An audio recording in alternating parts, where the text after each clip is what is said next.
Sam Walker, welcome to the Mindset Advantage podcast. I'm very excited for this conversation today. Thanks, DJ. I love it. I'm glad we made this happen. It's great to sit down with you. Can't wait to talk. I love this book, The Captain Class, A New Theory of Leadership. You absolutely struck gold on this book. Before we get into some of the nuances of it, I first want to start and ask what started the journey of this book? What was the itch that you were scratching? What's the genesis of this thing? So funny. One of the funny things about writing a book is that no one ever really asks you, why are you writing this book?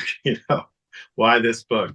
So it was one of those. It was funny. I remember I was getting close to the end, and I realized that I needed to write a preface or an introduction. And I went with, I think, the obvious thing that really, the moment where I had this epiphany that I want to study this. And that moment was really, it was in July of 2004. I wrote another book. It was a baseball book, and I was following the Red Sox in 2004, and I spent a lot of time with that team. Of course, we all know about the 2004 Red Sox, right? It was kind of a great team to be around. They were left for dead, 10 games behind the Yankees in July of 2004, and everyone thought that's it, right? They're done. And then it just, Veritek shoved his glove in A-Rod's face, and they traded Nomar, did a few things, and suddenly they were just juggernaut. I mean, it was very little difference in the makeup of the locker room, but they became this incredible team. And everything, they were goofy, they were the idiots, they were funny, but they turned into this incredible force, the unlikely, juggernaut. And I just remember watching this happen, and the team that was like left for dead, unserious, couldn't get its act together, suddenly becomes a juggernaut. I'm like, that is not uh, luck. That's not statistics. That's not chance. It's not that they, you can't say, oh, well, they were playing, or this is just regression to the mean. It's not. I mean, they went from being lousy to being unbeatable, right, in a short amount of time, the same group of people. And that was really one of the catalysts for me. I was like, what is that? What is that? What just happened in this place? Because I know these guys. I've been around these guys, and something happened. So I really was convinced that it was something there's something about human interaction. There's something about emotion. There's something that can infect us, something contagious, something can happen inside a team to pull it all together. And in their case, what I ultimately learned was, Jason Veritek. Once Nomar Garciaparra left, he became the sort of undisputed captain of that team. And he's someone who basically walked out of my book. So that was one thing. I think this is a really long-winded answer.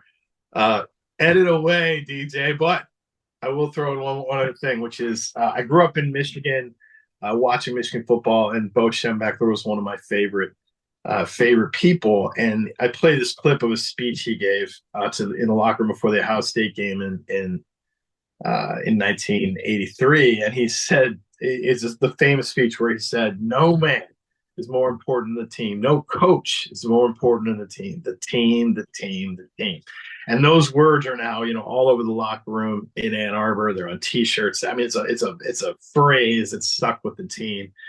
And that was kind of my introduction to the concept of what a team was, right? And it took me a while to realize that I had gone out in the world thinking the team was everything.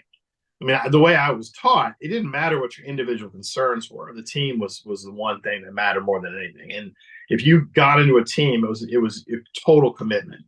And of course, like a lot of people, that when I got a job and another job and another, and I was like, no, most teams are not like that, right? That is, great teams are rare. So I think part of it was always being fascinated, wanting to be part of a collective effort like that, and just being really interested in them. And I think as a sports writer at the Wall Street Journal, when I started covering sports, I didn't have a beat. I didn't have a one particular sport that I covered. So I just covered a lot of major championships, major events. So I spent a lot of time around these incredible teams, dynasties, the Bulls, the Patriots, the Yankees of the late 1990s.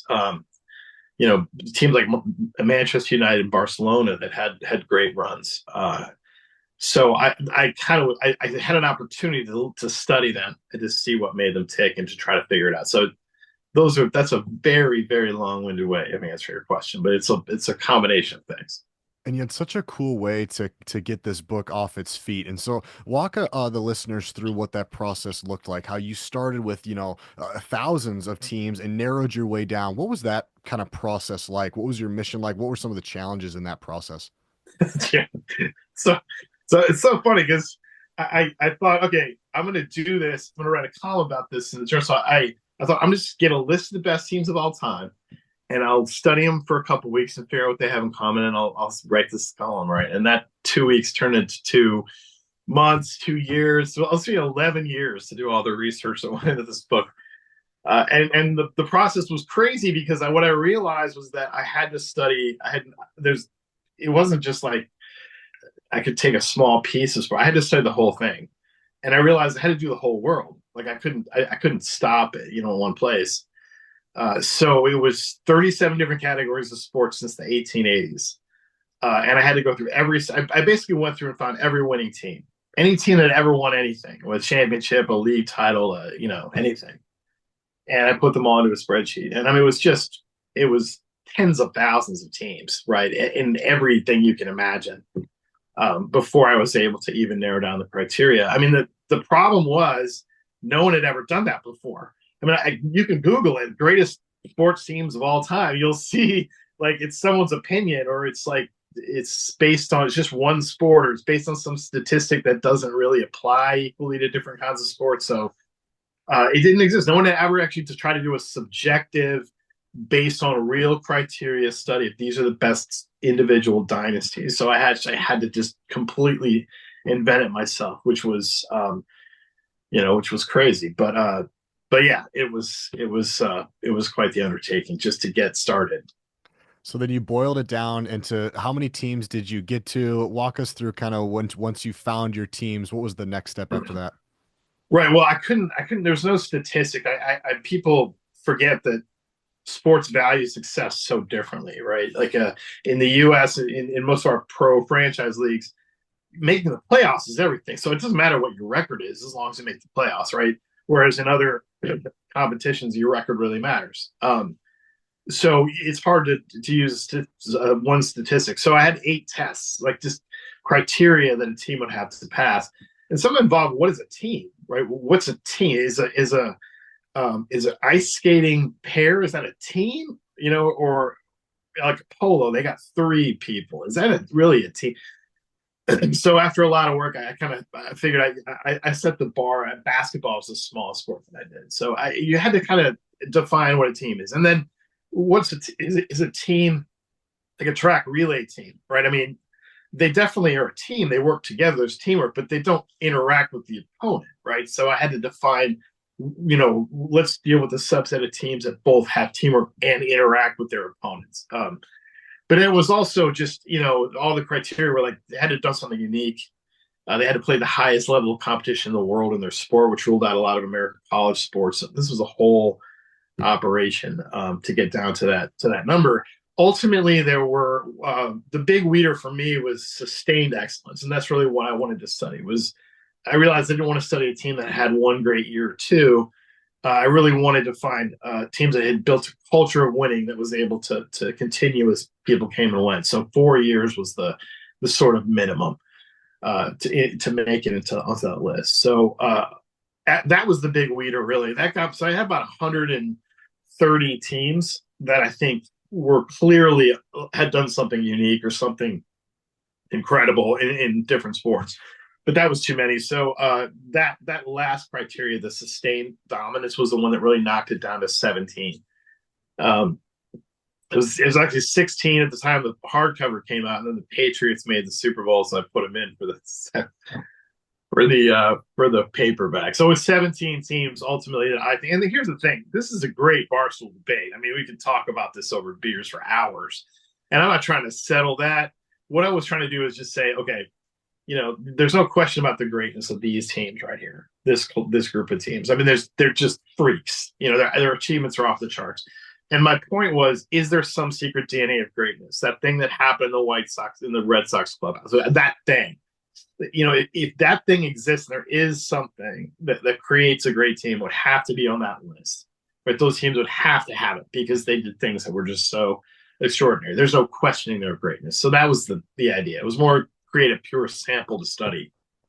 I think it's so funny that this was going to be a 2 week project to turn into 11-year project and a phenomenal book. That's so cool. I love this concept of success leaves clues, and I think you would agree that we're trying to find what were the clues that made it successful. So let's dive in. What were some of the things that maybe we'll first start with a surprising factor? What was one that was surprising to you on these 17 greatest teams of all time?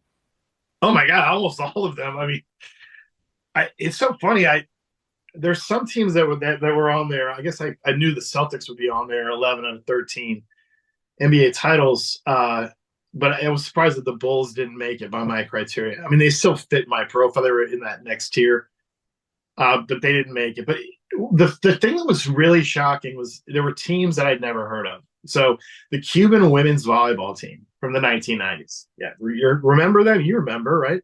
No, okay. I Nobody don't. I'm remember. sorry. I, I I do a lot of speaking, and I always say they wouldn't remember. And I finally there's a Brazilian woman who raised her hand at this thing. That's the first person I've seen who really remembered that team well. And no, they're the greatest. That's the greatest Olympic team of all time. I mean, male or female. I mean, this is a country of 9 million people, right? Poor, politically repressed, no great volleyball tradition, really. I mean, not one of the great volleyball powers.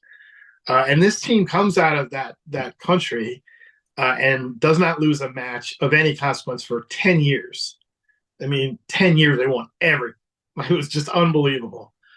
And changed coaches, had all this turmoil and drama go on, and still kept winning. So there were teams like that you would just I had no idea about, and some of them were very almost obscure, or obscure to me, to an American of my upbringing, like the Hungarian national soccer team from the 1950s, which I didn't know that much about it, but only vaguely heard of, and just an incredible story and incredible team. So yeah, they're not the ones you think of. Here we think it's the Bulls, the Lakers. People would think of the Patriots, of course, and they're in. But there's so many great teams, like this French handball team that I didn't know anything about, but it's the greatest dynasty in that sport by far. And it was pretty recent actually. But anyway, so there were a lot of teams that some you've heard of, and some that were completely obscure. And initially, you thought that it was going to be more pointed towards the coach. And I would think so too. If somebody were to ask me before reading this book, what would you point it to? It'd be the coach or the manager. So that was a big surprise for you that it wasn't the coach and ended up being the team captain. Can you talk about like kind of that process and how maybe that caught you off guard a little bit? So off guard. There were a lot of things about this research that were totally counterintuitive. I mean, I came into it with this idea of what leadership was like and how teams worked, and a lot of it was coach centric, as you mentioned, because of Bo Schembechler, who I talk about. The great Michigan football. I thought coaches were so influential, and I think they are more influential in American college sports than in other sports, but that's a different story. Yeah, I thought it would be. I went through talent, tactics, money, resources, and ultimately got to coaching and thought it's going to be coaching. And it wasn't any of those things. I mean, it's not that coaching doesn't matter. It matters greatly, and it can definitely hurt you. But it's not the one thing that has to be there. If you don't have a great coach, you have the talent, the tactics, and the other things that you need, you can maybe overcome that. Um, the only thing that you have to have, that all these teams had, was that their winning streak overlapped very closely, if not precisely, with the arrival and departure of one player over and over again, and that player was always the captain or the leader of the team. It's an uncanny pattern. If you ever find it, any sports team, and I would, even after I'd done all the research, I'd find out, there's some team in Colombia that there's not a lot of record keeping back there, but it's like they were amazing. And I would go back and say, wow, they really were good. And I'll look back, and sure enough, there's like someone at the center of that dynasty who fits this profile. And I've really gone on to study teams in the business and military, all kinds of high achieving teams. And I'm not just tooting my horn here. I've never seen a team that has sustained excellence for a long time that did not have a captaincy model like this, or a leader of this description somewhere in the middle of it. It just seems like there's a million ways to win something, million. You can have a million combinations of team and leadership and talent and coaching, all this stuff to win once or twice. You want to build a culture of excellence that's going to continue. There's really only one way to do it. It's the players have to drive it, and there has to be someone in the midst who has the qualities that I talked about. I've not seen a counterexample. Would love to see one, please. If you have one, let me know. But I've yet to find one. But yeah, coaching. So anyway, I can talk more about coaching. I know I'm going on this one, but the coaches are so the coach relationship as it is important. What I learned is that it has to be a real partnership with that captain, and a partnership like Tim Duncan and Greg Popovich had. Because that's the key thing for a coach. You have to have the courage to make sure that your second in command, your person who's going to carry out your orders, is someone who you trust, but also that you respect, and who you will allow to push back and say no and get their way sometimes. Alex Ferguson, the greatest soccer coach of all time, says this thing that blew me away, which is, I don't know what all these modern coaches are doing. Right? They're always on the touchline. They're yelling. They're screaming. They're trying to get people to focus. And he would be sitting in the dugout. And you'd see him. He's sitting there with his hands crossed and his parka. Right? It looks like he's falling asleep. And he said here's the thing. Everything that happens in that team, every blade of how much we trim the grass, how much what we serve at the training table, everything we do, that's me. Right, every single detail of the operation. The minute the whistle blows, it's up to my captain to implement the game plan. There's nothing. I don't know what these guys are doing. If the players can hear them, that you're just distracting them. I mean, there's nothing you can really do. It's really up to your captain to do it. And Mike Krzyzewski said the same thing. It's not about the coach, it's about the players and the standards that they hold themselves to. So it's a relationship like Tim Duncan had with Greg Popovich, which you would see these guys, they would get mad at each other, and Tim would go sit at the scorer's table because he's like mad, like Pop, and Pop was like, but then they would make up after the game and they would talk.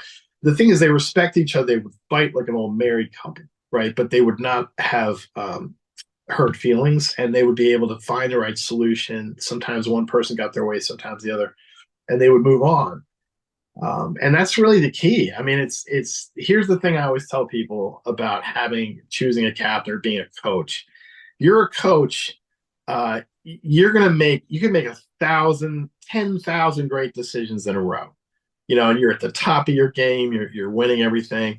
10,000 in a row, right? You make one bad decision, really bad. It can define you forever. That's it. That's what people are going to remember, is that one bad decision you made. And we are all one bad decision away from being defined, forever in a way we don't want to be defined. It's so easy to fail that way spectacularly. If you don't have someone in that moment where you've made, let's say you made 40,000 great decisions in a row, you're about to make the worst one. That's one that's going to kill you. If you don't have someone with you who's going to say, don't do that, that's a bad idea. You shouldn't do that. If you don't have that person, but if your captain's not that person, you need somebody else. But if that's what you need, is you're someone who knows the players, knows the operation, knows what you want, and it's going to tell you, don't do that. That's not going to work. That's beyond, it's kind of another strategy. If you have that person, they're going to save you. If not, you're only as good as your own mind and as your own ability. And as we all know, we're all ultimately going to you let us go long enough, we're going to make a terrible mistake. We're going to do something we deeply regret. And you just need someone around in those moments to prevent that from happening, because that's how dynasties fail, right? Dynasty is just, it's a very fragile creature. It's not a juggernaut. It just doesn't end when it should, because people make sure that it doesn't end. And that's the minute it's over, when you make that one dumb mistake. And you just need that. Think of that captain as your partner, really, someone you trust and respect, who will push back. Yeah, I love that idea of a partnership. I think one of the biggest misconceptions when it comes to captains or captain selection, at least in my work with high school and college athletics, is that it usually is the best athlete on the team, the person that is the most talented. And I love that you preach against that because oftentimes, more often than not, that's not the case. Can you double click a little bit on the importance of usually the best captains weren't the best talented athletes on the team? I'm so glad you asked that question. It's a great question. It's one of the big problems, especially in sports. It's so easy to think that can walk into a room and look at the team and immediately know who the captain is by the way they carry themselves, by the numbers they put up, by the charisma they have, all these God-given qualities. My research cannot say any more emphatically that none of that matters. The list of seven traits, the seven traits of elite leaders, which are the really underpinning my book, they're all about behavior. And the one thing that's not on that list is God-given talent, charisma, anything you have to be born with. It's not bad to have. It's not a negative. It's just it doesn't matter. Leadership is not about your potential. It's not about what you've done in the past, what you're capable of. It's about what you do. It's just what you do every single moment of every single day. It's about the choices you make in a leadership context. And if you know what a leader is really supposed to do and how a leader is really supposed to handle situations, you have a huge leg up because at least you're not going to make the wrong choice. It's just a behavior pattern. That's the thing. Like, it's actually simple. I mean, leadership is everyone thinks it's something you're born with, it's a mystery.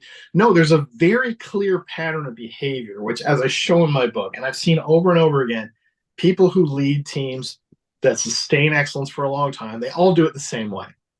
They didn't talk to each other. They didn't, read my book. There's no blueprint. They just figured out that's what works. So it's actually pretty simple. There is a cheat code. It's in my book. That's how you lead. That's how you do it. The rub is it's simple, but it's not easy. Just because something's simple doesn't mean it's easy. It's actually really hard. That's the problem.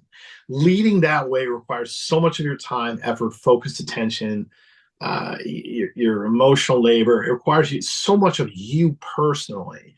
And the problem is not do you have the capacity to behave that way to be a leader? It's do you have the commit? Do you care enough? Are you going to pour into it with all the things you have to pour into it to be good at it? And are you willing to share it? That's one of the things I do when I work with professional teams and companies. It's really about the leadership group, because there's so much leadership work that has to be done on a team. The captain's going to do a lot of the important stuff, but nobody can do it all. So the great captains are people who are able to also understand, have the self-awareness to say, I'm not good at this or that, and I'm going to recruit somebody to play that role. I don't even care if it's prominent. I don't care if they're the one giving the big speech before the game. And a lot of these captains will delegate that because it's not something that you really need to be. Your question, though, was about superstars and talent. So let me talk directly about that. So the superstar thing is really interesting to me. I had this meeting with Pele before he died. The great Brazilian soccer player. And I hadn't done enough research, and I thought figured he was the captain, or assumed he probably was.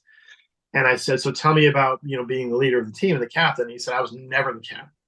He's like, what are you talking? He's like, I didn't want to be the captain. No one thought I should be the captain. That was not ever even on the table, even though he was the best player in the world, the face of that team. Right. And it wasn't anything wrong with Pele. It was the understanding that Brazil had, because Brazil is an incredibly diverse country. Right. And you have a team full of people who are like very wealthy, highly educated, and then kids who've never had shoes, and grew up in just the most sort of, third world conditions, right? So it's very hard to unify a team in Brazil, right? So everyone understood that the work of a captain is the behind the scenes, interpersonal, hard work of keeping that group together, keeping it playing together, keeping it composed, and that it's a ton of work, especially there. And there's no way you could take Pele is the most famous person in the world. He's the best athlete in the world. You have to let him go prepared to play the way only he can play. I mean, you just have to. And this is the thing about a superstar. The most value you bring as a superstar is your play. So you need to focus on that. And you can be as selfish as you want in order to play that way. So it's really hard. It's not impossible. Tom Brady's done it, the handful of players who've done it. You can actually do both, but it's really difficult without some sort of help. And Brady, being a quarterback, is in a natural position to lead, which probably helps make it easier for him. But it was not easy for him. The work that the work of a leader is so. You have to be so vigilant. You have to see everything. You have to see everything happening and be willing to go in the minute you see something happening. It requires total concentration, focus outside of yourself on what's going on inside the team. And that is not something that a superstar generally can do. There's So, two, yeah, yeah.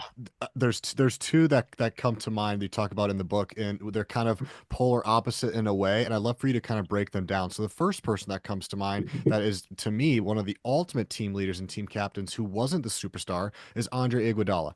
Sixth man of the year, where there's a lot of stories about what he did and didn't do to be able to be on the team that he was. On the other side, a Bill Russell, you talk a lot about one of the greatest of all time. So in that scenario, in that locker room, you had the best talented athlete was also the best leader. So if you could you go through how they were different and maybe what you pulled from each one? Because they're very different yet very similar. Yeah, that's so glad you asked. But I wanted to talk about the Warriors whenever I talk about this. So I didn't write about them in the book because they weren't good enough and yet, but they were an active dynasty when the book came out. So I spent a lot of time with them. And Andre Iguodala is because he is such a great example of what I'm talking about. Because people think about the Warriors, they think, oh, it's maybe Steph, KD, Draymond. They think of other people first. Andre was really the heart and soul of that team. I mean, in fact, the whole team is really happened because of him. I mean, he was a free agent, and he looked at Clay and Steph and thought, "There's something I can work with here." And he goes to the Warriors and says, "I want to play for you guys." And they're like, "Who, us?" They were a terrible team, had no money, and he's like, "Make it happen. I really want to play here." And so he actually showed up for that reason. And then he agrees to come off the bench. A guy could be an NBA, a starter on any team, agrees to be a six man and come off the bench, and because it's better, because it actually works better competitively. I talked a lot to Andre about this, and it really the thing with Steph, it gets back to the superstar thing. So Steph grew up in the NBA, but his dad played in the NBA. And so he understands that the guy who's usually the leader of an NBA team, someone Steph calls a super vet. Like some guy's kind of been around the block. He's really smart, like high EQ kind of guy who kind of keeps things running. So he kind of knew it wasn't the superstar's job. So that's a huge advantage coming in, knowing that he didn't expect to be the leader and to have to be the main guy. So when he sees Andre, he understands who Andre is and what Andre does for him.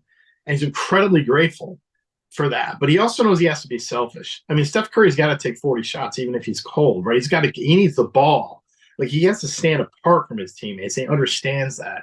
You have to be a little bit selfish when you're that good because you're really dependent on your teammates. So you need someone like Andre who's actually taking care of everything else. So that was, and then you have Draymond, and the three of them were such a great leadership group because they were so well balanced. They had different skills and different things that they brought to the table. So Andre is amazing. He's one of those guys who doesn't care about individual accolades too, which is the biggest similarity I see with Russell. So I think Russell and Iguodala are similar in that they're definitely probably Hall of Fame level talents, but they weren't the superstar. I mean, they were probably one of the best players on the court, but they weren't like Bill Russell couldn't dribble. I mean, he was not a good shot. I mean, I think he averaged 15 points. His skills were all things that the NBA didn't even measure back then at the time. It was blocks and steals and then rebounds, which they did measure. But he did all these defensive things that no one focused on. He was a center, and a center was supposed to score points. That was your offense, and he wasn't really that guy. Instead, he just focused on trying to do whatever he could to play defense or to win. So he was not like the best athlete. I mean, his stats were unbelievable because of the longevity, but not really. He had always had teammates who were better shots, so he was always trying to get them involved and do whatever he had to do to get them involved. But what's so interesting about those two guys is that they just didn't care about how they were personally perceived. And I had this great moment because Bill Russell was famous for this. Like Bill Russell didn't care about fans, didn't even like signing autographs, didn't want anything to do with anything but his team. Inside his team, everyone loved him unconditionally because they knew he'd do anything for them, and he would shape shift to do whatever the team needed at any moment.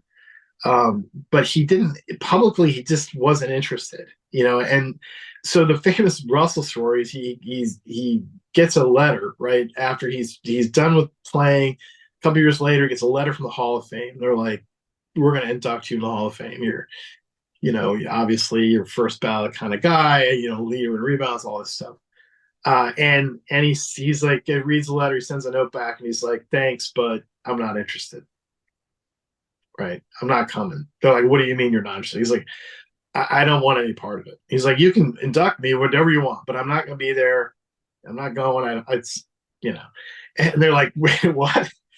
So he's never been there, didn't go to his own induction, doesn't care, has no part of that whole thing. And people were like baffled by this. Like, he's a weirdo. Everyone thought Russell was kind of a weirdo, right? And then years later, he finally explained what happened, which is he says, first of all, he doesn't understand the concept of a Hall of Fame for a team sport. He's like, why do we do that? I mean, it is weird, right? Why individual sports, sure, Interesting. boxing, golf, Interesting. tennis, but why team? Like, why would you pull this one guy out? He's like, I can't do anything without my teammates. Like, Wow.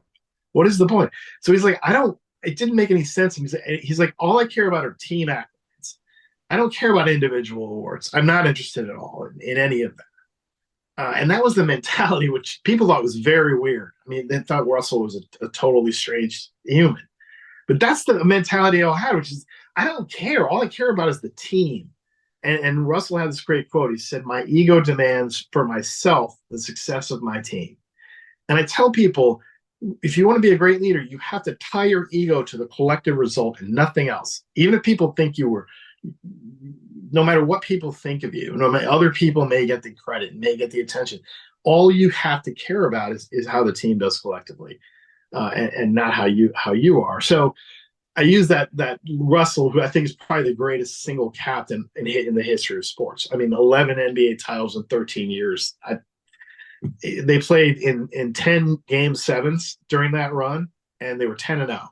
I mean, never lost a game seven. I mean, the guys, what he did was amazing. So at a time when people didn't really appreciate it at all. So I think he was the greatest. But I had this great moment when I was talking to Andre, and I asked him about he won the NBA Finals MVP, right? And I said, "Well, tell me like about that, and were you happy?" He's like, "Yeah." He said, "Yeah." It's like I had to go pick up the trophy, and I'm like, "Well, so what did you do? Do you have like a trophy room? You got like a me wall or something?" He's like, "No, it's in the basement in a Wow. garbage Cool. bag." Mm. I thought that was amazing. And then someone asked him a question once about the Hall of Fame, and I don't. I mean, I don't know. Who knows? I don't know if he read the book, or I think he did. Uh, but they asked him about the Hall of Fame, and he said he's just like, I don't have any interest in that. I don't care at all. I just don't care if I'm in the Hall of Fame. A lot of athletes toward the end of their career are thinking, "Who am I going to make the Hall of Fame?" He's just like, I do not care. I don't know. I don't have a fiber in me that cares. And I think that's more the mentality of a great player, great Yeah. leader.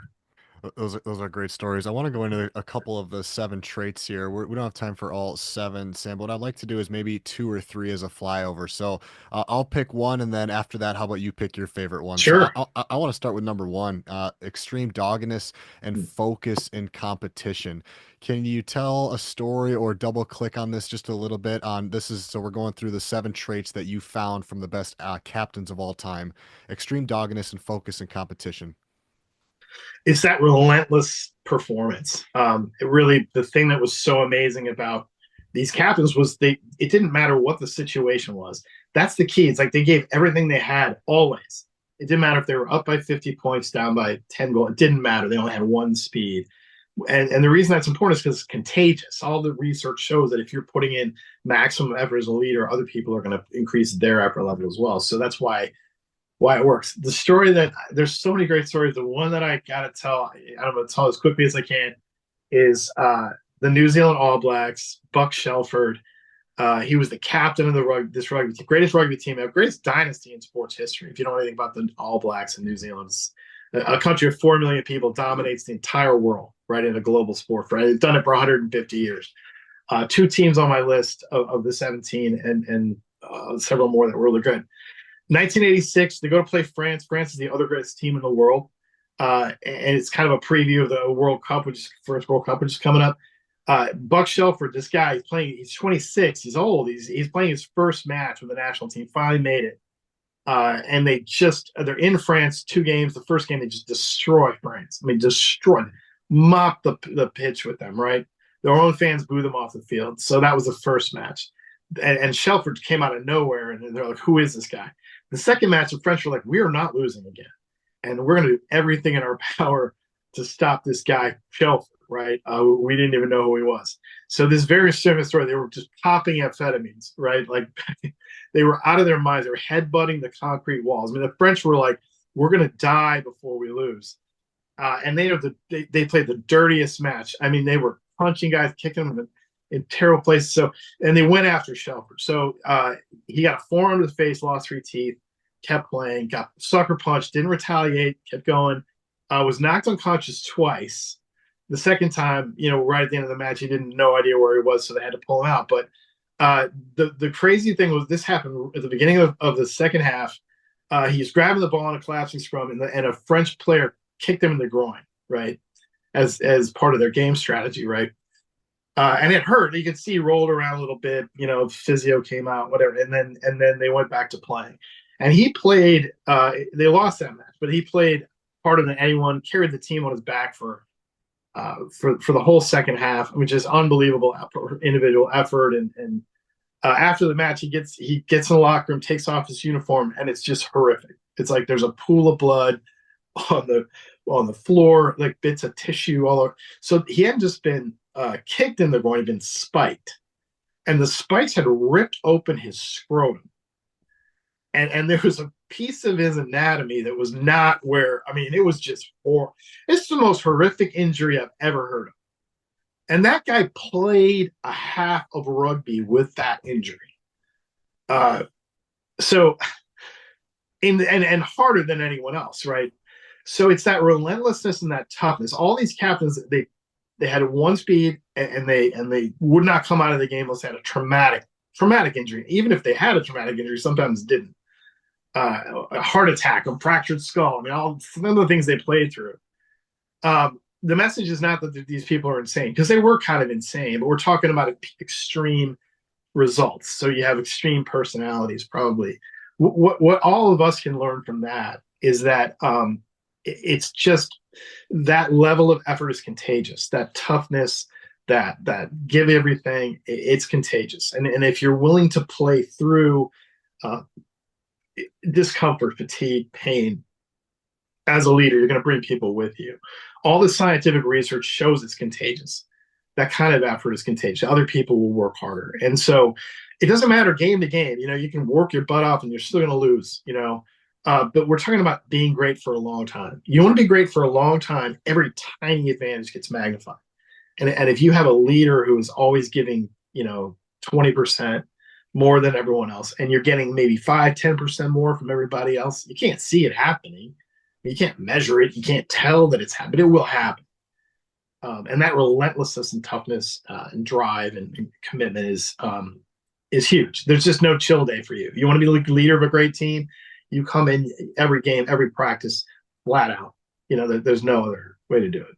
And that energy is contagious. It reminds me of that famous story that's get told all the time of Kobe Bryant when he played with USA Basketball. And he was up at 5 a.m. practicing in the hotel. And those guys were coming home at 5 a.m. And it started with, "What the hell are you doing?" He's like, "I'm going to practice." And then the next day, Dwayne Wade joined. And the next day, LeBron joined. And then a week later, the whole team is doing it.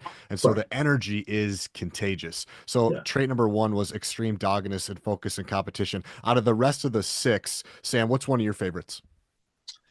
I think the communication one is probably my favorite, because I think it's the one that really blows up a lot of myths and also translates really well across other kinds of things. These captains didn't give speeches. I mean, everyone thinks you're going to be a captain. You got to give a speech. You got to give that big fire everybody up. That was a shock to me. Not one of them liked. I mean, not one of them liked doing it. I mean, a lot of them would do it, keep it short. Some would delegate it. I asked Carlos Puyol, the great Barcelona captain, what it was like when he gave speech when he talked to the team, and he said, "I never did." So he was captain of Barcelona for 8 years, greatest club soccer team of all time. Never once did he talk to the team as a group. So it didn't make any sense to me. I mean, he didn't think it was any good at it, right? But he also didn't think it was important. He didn't think that really that stuff doesn't really matter how you talk to people before the game. It's great if but it doesn't really work. So the communication style of all these captains, how do they do it? And what's fascinating is they all do it the same way. It's about volume. I mean, it's just inside the team. They may be very quiet and retreating and humble, kind of outside the team environment. Inside the team environment, they're incredibly engaged. They're so dialed in. Their eyes are always moving. They're looking for anyone who needs anything. A little bit of criticism, a little bit of praise. They're just constantly outside themselves, looking at what needs to be done. They take responsibility for everything that goes wrong and they address it immediately. So if you're a great captain, your communication style is you're just scanning for anyone who needs anything from you. The minute someone makes a mistake, the minute you go right in, but you don't wait. You go right in and you have a conversation with that person. But it's one-on-one. You don't talk. They don't talk to the group. They don't never talk about someone in front of it. It's one-on-one. It's intense eye contact, high level of engagement, and they have a conversation. The key thing is that they talk as much as they listen. So they will listen to you. If you do something wrong, they'll hear you out, and then they'll talk to you in equal amount of time about what you should be doing and why you should be doing it. And what that does when you have a leader like that who circulates, they don't play favorites. That's the thing about a great leader. It doesn't matter who you are, with star of the team, someone you don't like personally. You're gonna treat everyone equally and give everyone the same level of attention that you give the top players. Everyone gets that level of attention from you. It's a lot of work, but if you do that, you create this talkative environment. The key for you is not your skill, it's creating a talkative culture where people are going to discuss things and where other people are going to help you lead by explaining to people things so you don't have to, right? And a talkative culture. How you create a talkative culture is through creating safety. And there's a lot of safety on a talkative team. The San Antonio Spurs, Tim Duncan is the master of this. Pair of worst interviews I've ever seen. Click Tim Duncan interview if you want to laugh. It's like terrible. Like he does terrible. He hates it, and he's got he's no emotion, like no charisma at all. But one of the great communicators because he created that environment inside the Spurs, the most talkative team I've ever seen in person, because of that safety. So if you were played for the Spurs, you know two things. One, you make a mistake, Tim Duncan's going to be in your face in 5 seconds, right? He's not going to wait till later. He's going to be right there talking to you with a high level of engagement and piercing eye contact, right? And you're going to have to account for yourself. The other thing though, is he's going to listen. Nobody likes to be told, you're an idiot, go stand in the corner. Like, that's not, we don't even want to see that just demoralizes you when you make a mistake. A great leader is going to let you explain why you did what you did, right? Why, and clearly there's some, and then they're going to tell you why you don't want to do that anymore. So it creates a safety. You're going to be held accountable, but you also know that you're going to be heard. And that creates that talkative environment where everyone's always exchanging ideas and it has a constant running dialogue. And that will help a team be successful faster than anything else. So the cool thing about the communication piece is that a lot of people think I can't be a leader or a captain because I hate talking in front of people. Or I'm not the rah-rah guy. I don't have the motivational speech right beforehand. I'm not the motivator, right? Right. I mean, and people will talk about Ray Lewis, what a great leader he was because he gave us, you know what? Yeah, fine, but that's part of leadership, but that's not captaincy, and that's it doesn't matter. You can be good at that and still be a great captain, but you don't have to be. You don't have to have any of that. It's not about the quality, it's about the quantity. Again, this is not, it's simple, it's just hard. It's not easy. It's being a great communicator is all of you, all the time, hyper vigilant, focused on everybody, and having the courage to go in and have those difficult conversations right away and to encourage people, to praise people, to be there for other people, which takes a lot of time and work, and it's not for everyone. But I don't care how articulate you are; it doesn't matter. I would like to touch really quick on the nonverbal displays because I think that's really interesting. And Yes. before I let you go on that topic, I thought it would be interesting. I'm not sure if you've heard this study before, but back in 2007 or 2008, Cal Poly, I think, came out with a study. I might be butchering this, but long story short, they hired an intern in the NBA or some sort to track the amount of touches that players would do. So Steve Nash was the MVP in 2007, and they found that his MVP year, he had the most amount of touches, high fives. 2008, they followed Kevin Garnett around and they watched him how many times he touches and gives high fives. He ends up winning the championship with Boston, becomes the MVP, huge year. And so there was a lot that came back to not only what you're saying, but being able to give high fives and the power of touch. That made me think of your chapter, which is talking about the nonverbal displays. Is there some correlation there? What are your thoughts on that trait? Huge correlation. It's funny. That's how I watch sports. I mean, I work for the LA Rams and work for a bunch of different teams. That's how I watch the game. I don't watch the X's and O's. I'm watching how many guys we are helping guys off the field. Are we picking them up? Like I look for little behaviors like that are team oriented. That don't have anything to do with you personally. Those are the things I'm looking for. It's leadership behavior, and yeah, those touches are super important. And I mean, if you're touching everyone and you're paying attention to, it means you have what we call tentacles. Like your leaders should have tentacles. They should be the person who has the ability to touch anyone on the team, good working partnership with everyone. Everyone is good in a working sense, not buddies with everyone. I'm not the most liked or popular person, but the person who knows how to get the job done with somebody when it's necessary. And we all love people like that. Even if we don't have a beer with them, we still love them because because we love working with them, right? So it's that kind of person. Um, but but the nonverbal thing is super important, and it was really strange to me because these are captains are pretty humble people, right? I mean, they're not people who like attention or want to call attention to themselves, but they understood. They just intuitively understood that words are not as powerful as emotion and displays of emotion and commitment and passion. So it wasn't they would do this all the time, but it was like Jason Veritek putting his glove in A-Rod's face. It's like they knew that a moment would come where they had to do something in full view of their teammates that showed their level of passion and commitment and made it very clear how much they cared. And they understood how powerful of a motivator that was and how contagious that was. So they would do these things, and they would actually, a few of them actually talked about it. It's a form of showmanship almost. It's like you have to be hyper aware of how you're carrying yourself, what your body language is saying, how you talk to the referees, how you talk to your teammates, how you and what you do in competition.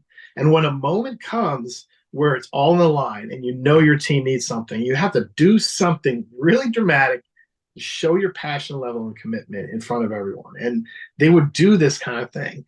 My favorite example one was Jack Lambert for the Pittsburgh Steelers, who a great middle linebacker, kind of, one of the great leaders in NFL history, and a guy who, really doesn't care about individual accolades, man. He is just not, he doesn't go in any of anything or care at all. He was also known as a really tough, mean guy, and he was not big. He was only 205 pounds when he was drafted, middle, tiny by modern standards. But he intimidated everyone because he was so with the way he played. He had this incredible reputation. Was frightened of him, even though he wasn't a big human. So he had this famous game where he had a cut on his hand and he playing and they were in their whites, I think, and spurted blood all over his uniform. This is back before the NFL really cared about things like that in the 70s, but blood all over the place, all over his pants, everywhere, right? And I watched this, all the footage I could find of that game. This guy was a maniac. He was missing a teeth. Jack Lambert. He looked like Dracula. He's got crazy eyes, blood all over his uniform. Like that was how he played. He would try to intimidate you. He would it was really helpful to the opponents, but it also showed his teammates like that level of commitment. that he had, and that again is contagious. That moves people. So there was like it was a helping on two levels, scaring your opponents and uniting and motivating your teammates. So the funniest thing about it though was I talked to the old trainer from the Steelers who was the trainer at the time, just because I want to get a sense of his pain threshold and what he would play through. And he told me some incredible stories. But I asked him about that specific game, and my question was, wait a minute. So he gets blood on his uniform early in the game, and then he comes out after halftime, and there's still blood all over his uniform. Like, why didn't you just change his? Didn't he have a spare jersey or something? He's like laughing. He's like, oh man, I wouldn't even have suggested him changing out of that jersey. Like he loved the blood. He would never in the world would he have gotten out of that jersey. Like he loved that. He understood the value of it. So that's a little bit of an extreme example, but again, you have to you are the focal point. You have to think about what you're projecting, even if you're a humble person who doesn't care what people think of it. Inside that team, you have to. Nonverbal communication is so much more powerful than talking. Anything you can say. So instead of working on speeches, figure out how to project toughness, commitment, passion, confidence when it's necessary. Figure out how to project the right emotion for your team at the right time. Sometimes it's calm and composure, right? In the middle of a crisis, you have to learn how to project calm and composure and give that to your team when you need it. So, yeah, that stuff is more important. Forget the speeches. As we're talking here, and I'm learning a ton from you, Sam. This is awesome. Some of the qualities that I've just been writing down through our conversation, listening to you, are relentless, high level of awareness, selfless, engaged, and constantly communicating and listening. Just kind of taking notes of maybe perhaps what are some of the important qualities for the athletes out there that are tuning in. I would like to close down by maybe turning the page for the coaches. So this is all really, really great information. How can coaches listening use some of this information to their advantage? I think maybe a place to start, Sam, would be, the selection process. That's always every program is different. Sometimes it's a delicate conversation. Do you have some advice on how coaches can better select or elect captains? Ton of advice. The first thing I would say is uh, elections are really tough. Don't love them. I think it's important for you because as the leader, as the coach of the team, it's very important, as I said, for you to have that person that you trust and respect. You also need someone who's going to pour into other people. It's going to help lift up other people. I know how hard it is, especially at the high school level, when you have, your best player wants to be the captain, is going to be really kind of put out if they're not the captain, right? So sometimes people will go that route. If you can select your captain, it's tough. It takes some bravery as a coach because what I would urge you to do at the collegiate level, I've seen this work. Pick an underclassman, pick someone who has the right captaincy traits. And if you go with underclassmen, you may alienate some of your senior superstars. It may be a tough season for you. But the beauty of schools and colleges and those teams is you can create a culture very fast and you can change a culture very fast. So you just have to bite the bullet. Do you have a sophomore? Do you have a junior, someone who's got the right qualities to be a captain, the good ones? And can you just put it on that person? Because what tends to happen when you actually pick the right person is that person immediately comes in and takes so much pressure off everybody else. That's the thing about a great captain, someone who truly cares more about the team than they care about themselves. They come in, you have your superstars. The problem is the superstars usually make terrible captains. And the problem is because they're frustrated. Like, I need to go prepare to be a superstar here and do my thing. But you can see that festering problem that everybody can see. And they don't have the time or the bandwidth or the leadership ability to deal with it. It's very frustrating because they're in this terrible position where it's like, I can go do the leadership work on this team and not play well.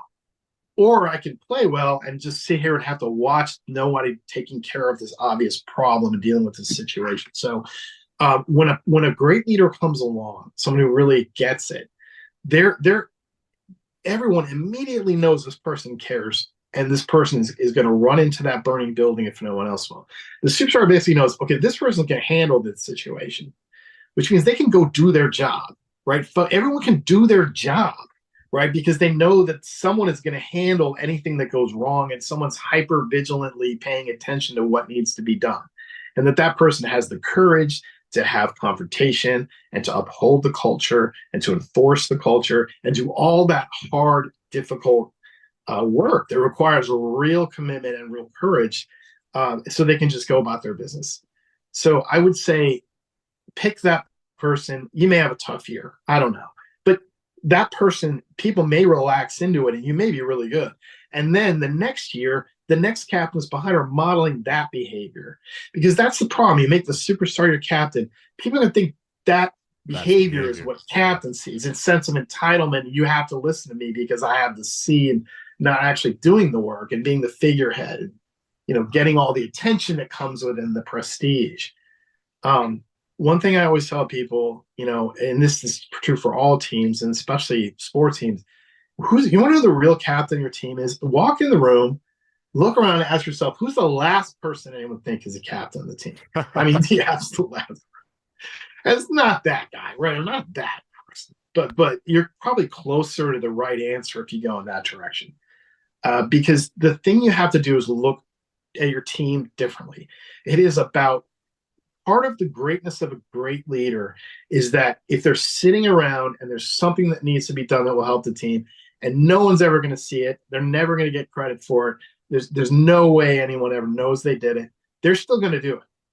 That's what an elite leader is. So by definition, if there's any invisible work going on, they're doing it, right? It's not the star, the person who thinks it's all about the attention. It's the person who's doing it because they care more about the team, they care about themselves. It's those small things. You have to pay really close attention to that. It's really about relationships at the end of the day. You know, who on your team has the best working, productive relationships with everybody? I mean, that's who your leader is. And the person who can be a great leader because they can work with anyone at any time and they will. Whereas, there are a lot of leaders who are superstars and they think they have great relationships with everyone. But if you ask those people, they'll say, no, I don't like working with this person. You know what I mean? There's a disconnect there. Um, your great leaders are rarely obvious and they're often reluctant. And you have to look really hard and make sure you're seeing them. You ask your team who wants to be the leader, you're going to get six people. I want to be the captain. I want to be the captain, right? The real leader is probably standing behind them, like thinking the great one is like, I don't know. I don't know. First of all, because no one thinks of them as a leader, because they've never been told they're a leader, because they're not, they don't have those natural qualities. But the other part is that a great leader knows how hard it is to do the job. And so a great leader's calculus is how hard is it going to be for me to actually do this right? They know the prestige is going to last 1 day, 2 days, and then it's down. It's going to be hard work. So the question is, how hard is it going to be for me to do this job and do it right? Versus how hard is it going to be for me to sit by and watch somebody else screw it up? Mhm. And that's the calculus usually. And the reason they want the job or will agree to take the job is the latter thing. They're like, I can't bear to watch this guy mess it up because I know and he's not going to do it right. It's not about the prestige. It's not about, I mean, in high school, obviously, in high school, you want maybe, it helps with your apple. And there's other reasons to want to be the captain. So you have to factor those in. But really, the motivation to do it well is never about prestige. And reluctance is not something you should be scared of. Reluctance is often a great sign that someone really understands what's involved. So I think it's also too, Sam. I think it's another great way if we talk about coaches praising what you want to see more of.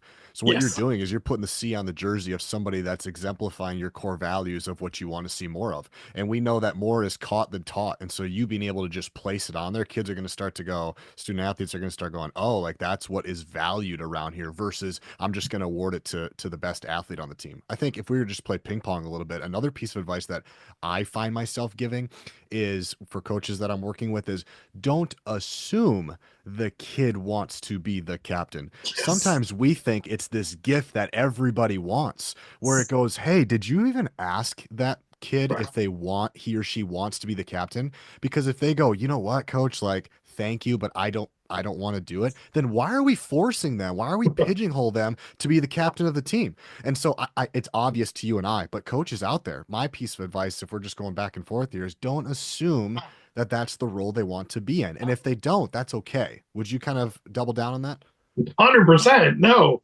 I mean, it's so funny. I think about Michael Jordan, and I read a chapter about him who was not the profile, and he's someone a lot of people think of as an ideal leader and someone to emulate.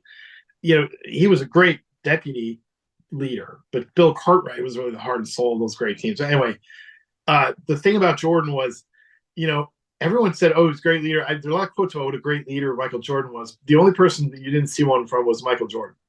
I mean, the only quote I ever saw him say about leadership was, "I need to get better at it. Like I need to really work on my leadership, and get better at it."